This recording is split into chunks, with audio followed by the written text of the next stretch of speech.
মৰমৰ ছাত্ৰ-ছাত্ৰীসকল, আজি আমি আলোচনা কৰিম পঞ্চম শ্ৰেণীৰ অসমীয়াৰ লেচন 5-ৰ ডক্টৰ বাণীকান্ত কাকতি নামৰ পাঠটোৰ সকলো পাঠভিত্তিক প্ৰশ্ন উত্তৰ আৰু পৰীক্ষাত আহিবলগীয়া গুৰুত্বপূৰ্ণ প্ৰশ্ন উত্তৰসমূহ অতি সহজ আৰু চুটিকৈ আলোচনা কৰিম। তো ছাত্ৰ-ছাত্ৰীসকল, তোমালোকে ভিডিঅ'টো স্কিপ নকৰাকৈ লাষ্টলৈকে চাই থাকিবা। এতিয়া আমি পাঠভিত্তিক ক্ৰিয়াকলাপৰ প্ৰশ্ন উত্তৰসমূহ আলোচনা কৰিম। তো ইয়াৰ প্ৰথমতে কি কৈছে, পাঠটো শুদ্ধ আৰু স্পষ্ট উচ্চাৰণেৰে পঢ়া। তো এইটো তোমালোকে নিজে নিজে পঢ়িবা। তাৰপিছত উত্তৰ দিয়াত ইয়াৰ ক নম্বৰ প্ৰশ্নত কি কৈছে, নিষ্ঠা আৰু সাধনাৰ ফলত মানুহে কি অৰ্জন কৰিব পাৰে। তো ইয়াৰ উত্তৰত তোমালোকে লিখিবা, নিষ্ঠা আৰু সাধনাৰ ফলত মানুহে সুখ্যাতি অৰ্জন কৰিব পাৰে। কি? নিষ্ঠা আৰু সাধনাৰ ফলত মানুহে সুখ্যাতি অৰ্থাৎ নাম যশা এইবিলাক অৰ্জন অৰ্থাৎ লাভ কৰিব পাৰে। নিষ্ঠা আৰু সাধনাৰ ফলত মানুহে সুখ্যাতি অৰ্জন কৰিব পাৰে। তো তোমালোকে জানিবা যে সুখ্যাতিৰ অৰ্থটো কি। সুখ্যাতিৰ অৰ্থটো হৈছে নাম জ্বলা, খ্যাতি, এইবিলাক হৈছে সুখ্যাতিৰ অৰ্থ। তাৰপিছত কুৱেশ্যন খত কি কৈছে, বাণীকান্ত কাকতিয়ে জীৱনৰ বেছিভাগ সময় কি কামত আত্মনিয়োগ কৰিছিল। তো ইয়াৰ উত্তৰত তোমালোকে লিখিবা কি, বাণীকান্ত কাকতিয়ে জীৱনৰ বেছিভাগ সময় জ্ঞান অৰ্জনত আত্মনিয়োগ কৰিছিল। কি? বাণীকান্ত কাকতিয়ে জীৱনৰ বেছি সময় জ্ঞান অৰ্জনত আত্মনিয়োগ কৰিছিল। তাৰপিছত কুৱেশ্যন গত কি কৈছে, নতুন ডক্টৰ বুলি কাক কোৱা হৈছিল। তো ইয়াৰ উত্তৰত তোমালোকে লিখিবা কি, নতুন ডক্টৰ বুলি ডক্টৰ বাণীকান্ত কাকতিক কোৱা হৈছিল। নতুন ডাক্তৰ বুলি ডক্টৰ বাণীকান্তক কোৱা হৈছিল। তো তোমালোকে ইয়াত এটা কি আছে, ডাক্তৰ আৰু ডক্টৰ এই দুটাৰ মাজত পাৰ্থক্য আছে। কিন্তু এই ডাক্তৰটো মানে হৈছে চিকিৎসক আৰু এই ডক্টৰটো মানে হৈছে কি, যিয়ে PhD অৰ্জন কৰে, PhD পঢ়ে, তাক আমি ডক্টৰ বুলি কওঁ। তো কুৱেশ্যনত কি কৈছে, নতুন ডাক্তৰ বুলি কাক কোৱা হৈছিল। তো উত্তৰত তোমালোকে লিখিবা কি, নতুন ডাক্তৰ বুলি ডক্টৰ বাণীকান্ত কাকতিক কোৱা হৈছিল। তাৰপিছত কুৱেশ্যন ঘত কি কৈছে, তেখেতে কি চিকিৎসা কৰিছিল।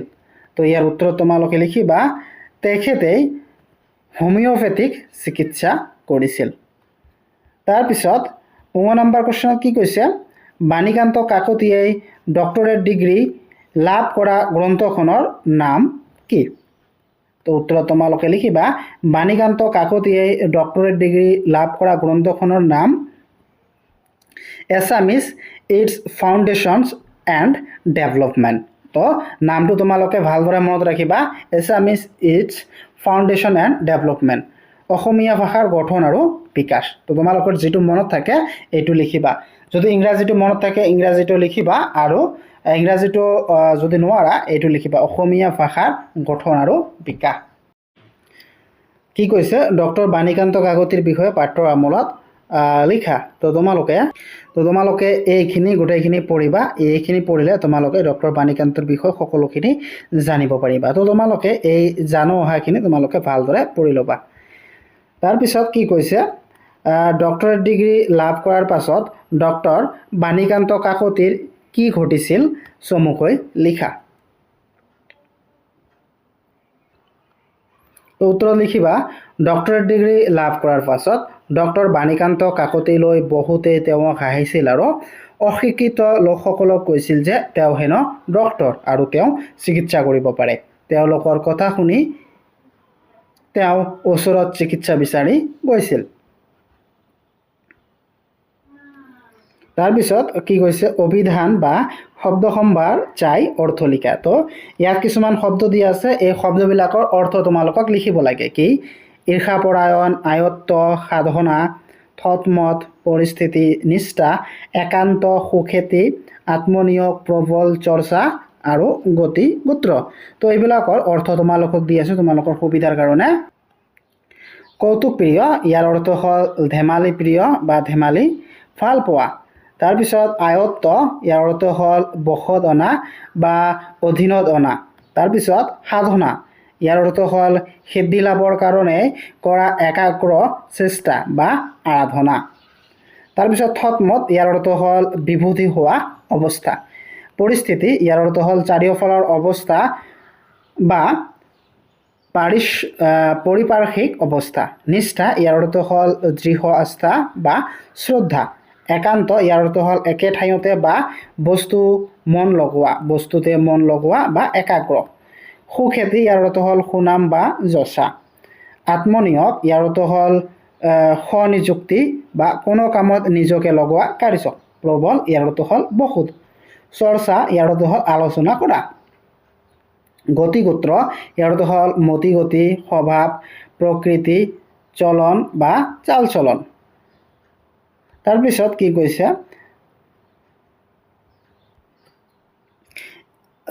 কৈছে তলত শব্দকেইটাৰ পৰা যুক্তাক্ষৰ বাছি উলিয়াই ভাঙি দেখুওৱা। তো ইয়াত যুক্তাক্ষৰ উলিয়াই ভাঙি দেখুৱাব কৈছে। ইয়াত কি আছে মূৰ্ধন্য ষ স্থ কি হ'ব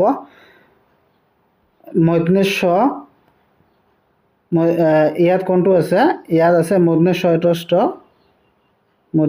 স্থ এইটো ভাঙিলে কেনেকৈ হ'ব মূৰ্ধন্য ষ যোগ ঠ।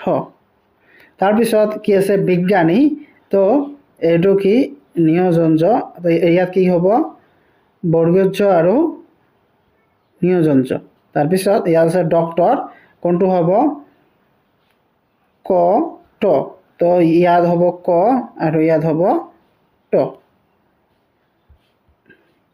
তাৰপিছত কি কৈছে তলত আচটানা শব্দবোৰৰ সলনি ব্যক্তিবাচক সৰ্বনাম পদ ব্যৱহাৰ কৰি বাক্যবোৰ পুনৰাই লিখা। তো ইয়াত কি কৈছে ডক্টৰ বাণীকান্ত কাকতি এগৰাকী ভাষা বিজ্ঞানী আছিল। তো এইটো ব্যক্তিবাচক কৰিব লাগে। তো তোমালোকে এনেদৰে কৰিবা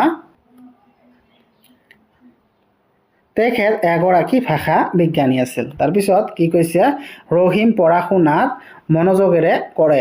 কি তো তোমালোকে ইয়াত ব্যক্তিবাচক কৰিলে লিখিবা সি পঢ়া শুনা মনোযোগেৰে কৰে। তাৰপিছত গত কি কৈছে নীলাই গান গাই ভাল পায়। এইটো নীলাই ইয়াক ব্যক্তিবাচক কৰিব লাগে। তো তোমালোকে ব্যক্তিবাচক কৰি এনেদৰে লিখিবা তাই গান গাই ভাল পায়। তাৰপিছত কি কৈছে বাক্য ৰচনা কৰা সহজ সৰলভাৱে। তো এইটো বাক্য ৰচনা এনেদৰে কৰিবা অলিয়ে সকলো কথা সহজ সৰলভাৱে কয়। প্ৰবল আজি সাগৰৰ পাৰত প্ৰবল বতাহ বলি আছে। তাৰপিছত চিকিৎসা ডক্টৰ বাণীকান্ত কাকতিয়ে হোমিওপেথিক চিকিৎসা কৰিছিল। তাৰপিছত দৃঢ়মনা ডক্টৰ বাণীকান্ত কাকতি এজন দৃঢ়মনা ব্যক্তি আছিল। তাৰপিছত অতিগুৰি ডক্টৰ বাণীকান্ত কাকতিয়ে সকলো কথা আতিগুৰি মাৰি জানিব বিচাৰিছিল। কৌতুকপ্ৰিয় যদু এজন কৌতুকপ্ৰিয় লোক। তাৰপিছত জোখৰ মুখত চূণ ডক্টৰ বাণীকান্ত কাকতিয়ে জোখৰ মুখত চূণ দিবলৈ ডাক্তৰৰ ভূমিকা পালন কৰিছিল। থতমত খা ডক্টৰ বাণীকান্ত কাকতিৰ উপস্থিত বুদ্ধিত বাকী সকলোবোৰ থতমত খাইছিল। তাৰপিছত কি কৈছে এটা শব্দত প্ৰকাশ কৰা যি শিক্ষাদান কৰে শিক্ষক।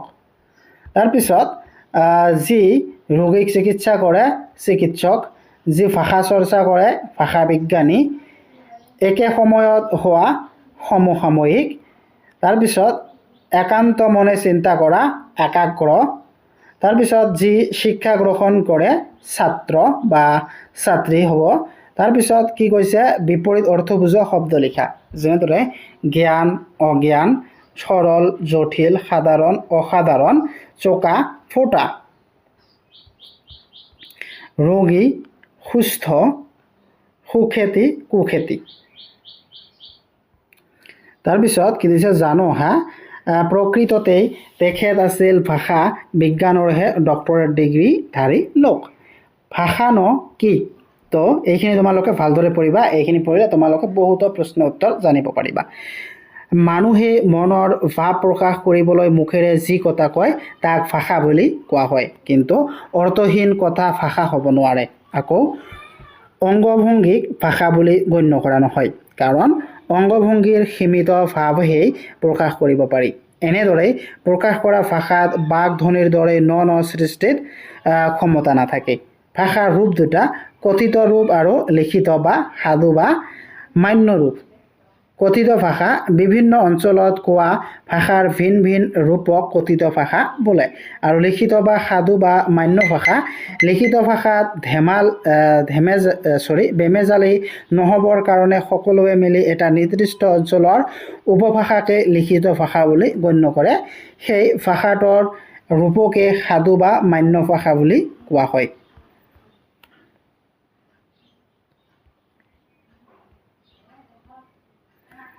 তাৰ পিছত ভাৱ সম্প্ৰসাৰণ এইখিনি তোমালোকে পঢ়িবা তাৰ পিছত ফকৰা যোজনা কি আছে জিমুলা বাৰে তাৰ দুপাততে চিন জানো অহা এইখিনিও তোমালোকে ভালদৰে পঢ়িবা কি শ্ৰীকান্ত সন্দিকৈৰ পৰিচয় তো এইখিনি তোমালোকে এবাৰ ভালদৰে নিজে নিজে পঢ়িবা এইখিনি তোমালোকে শ্ৰীকান্তৰ সন্দিকৈৰ পৰিচয়খিনি তোমালোকে ভালদৰে পঢ়িবা তো তোমালোকৰ সুবিধাৰ বাবে মই এবাৰ পঢ়ি দি আছোঁ 1898 চনৰ জুলাই মাহৰ 20 তাৰিখে যোৰহাটৰ শ্ৰীকান্ত সন্দিকৈৰ জন্ম হৈছিল তেখেতৰ পিতৃ আছিল ৰাধাকান্ত সন্দিকৈ আৰু মাতৃ আছিল নাৰায়ণী সন্দিকৈ কৃষ্ণকান্ত সন্দিকৈ কলিকতা বিশ্ববিদ্যালয়ৰ পৰা সংস্কৃতৰ প্ৰথম শ্ৰেণীত MA পাছ কৰিছিল তেখেত উচ্চ শিক্ষাৰ বাবে লণ্ডনলৈ গৈছিল তো এইখিনি তোমালোকে এনেদৰে ভালদৰে পঢ়িবা তো ইয়াৰ পৰা তোমালোকক বহুত প্ৰশ্ন আহিব পাৰে তো ইয়াৰ ক নম্বৰ প্ৰশ্ন কি আছে শ্ৰীকান্ত সন্দিকৈৰ জন্ম চনটো কি তোমালোকে পঢ়ি আহিলা শ্ৰীকান্ত সন্দিকৈৰ জন্ম চনটো হৈছে 1898 চনৰ জুলাই মাহৰ 20 তাৰিখ তাৰ পিছত কি কৈছে তেখেতে কেতিয়াৰ পৰা সাহিত্য চৰ্চা কৰিছিল তো এইটো ইয়াতে আছে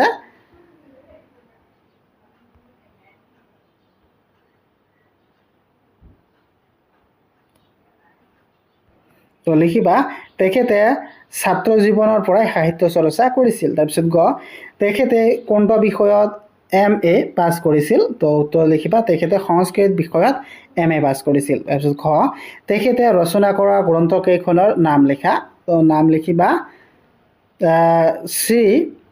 শ্ৰী হৰ্ষ নৈষদ চৰিত্ৰ